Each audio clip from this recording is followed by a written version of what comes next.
The spookies is on us, and this time we crapping ourselves. So let's talk about it, dudes.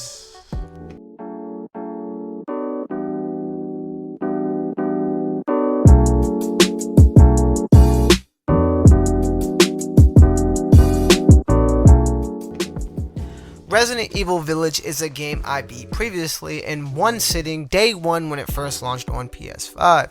Resident Evil Village VR takes exactly what I love about the game and fits it amazingly done well.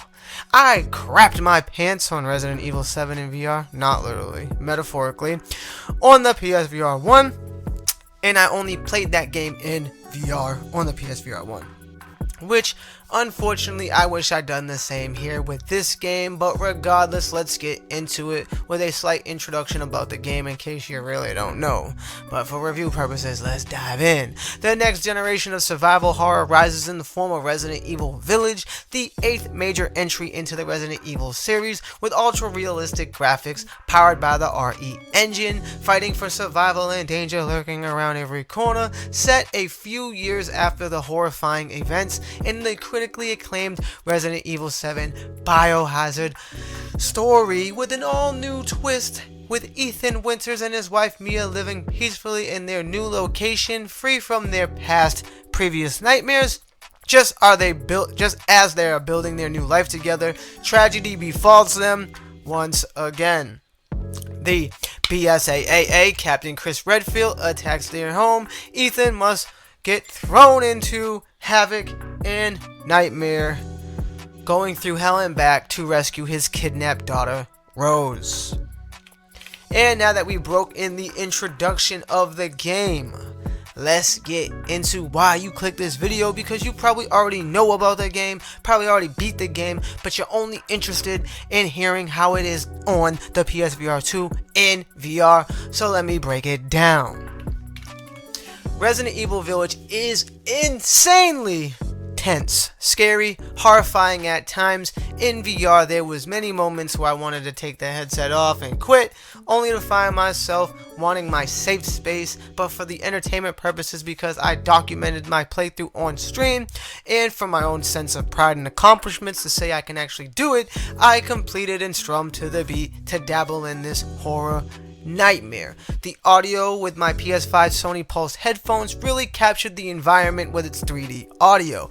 I felt the screaming cries of the baby chasing me in a horror house with the lights off. I heard the wind whistling in my ears while a real life fan blew on me for extra immersion. I heard rustles in the grass and movements in the houses and cracks and screeches and all kind of shit in the alleyways. This game delivers that extra sauce on its creepy factors in the audio department. But how about the visual department? Well, let's talk about that. Resident Evil Village is possibly one of the most gorgeous games on the PSVR 2 in terms of realism. I say that because there's cartoony games on the PSVR 2 that, yes, offer crystal clear clarity, but the graphics inside that crystal clear clarity is polygonic, and it pales in comparison to the realism and the real architect and the textures that this game has. You may think while you're playing you have the headset in the sweet spot, they call it, but you even make a few slight adjustments when you think you're in the sweet spot, and you'll really be surprised on just how clear this game is and gets. I could see the sweat off Chris during certain scenes. I read the signs with ease, complete pure sharpness. Playing this game in VR is an overall much smoother experience than its predecessor because of the new DualSense analog sticks. The adaptive triggers are amazing and adds extra realism, like when your gun is empty and you pull the trigger, you get that click, you get that jam. I'm saying, if you prefer to call it, like that. The adaptive triggers make you feel like the gun is actually empty. The bosses with the boss fights really do show how big things are in terms of scale, and you really never feel like you don't fit in this game. Nothing is sized too big and nothing's too outlandish. It def could pass like as if you were there. Combine that with the jump scares the game throws at you, you may just shit yourself in real life, because I know I came close a couple times. One fact that I do love about the VR version of this game is the ability to take your map out and see it in VR while you're walking around on the map itself, which was much easier than navigating the map through the game menus on flat screen. And even though I played it before, it was in one playthrough literally because I was so captivated by the game that I literally forgot the story because I never played it again. So I got to experience and relive certain moments that I completely forgot about. Another fun thing that I loved is the ability to dual wield guns, which I'm gonna be honest, I'm kind of unsure if you could do that on the flat screen non-VR version, and I'm sure if you can, you'll let me know in the comments below.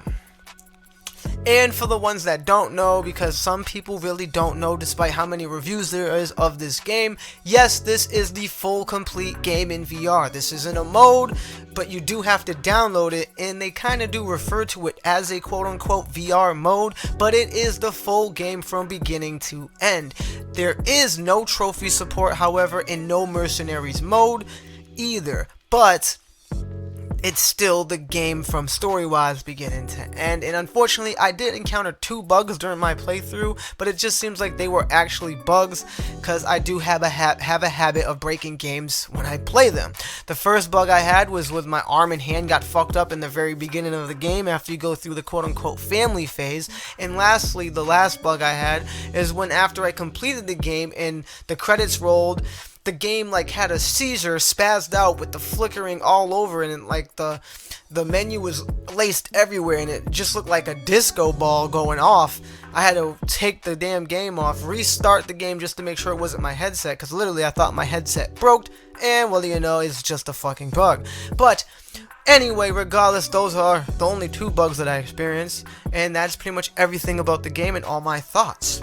So, what it comes down to is overall, if you love the game on your TV, you're going to absolutely love the game in VR. In fact, I have to say that even after beating the game on the flat screen, saying to myself at that time, there's no way this game could have been any better, well, Capcom proved me wrong and made it fucking incredible.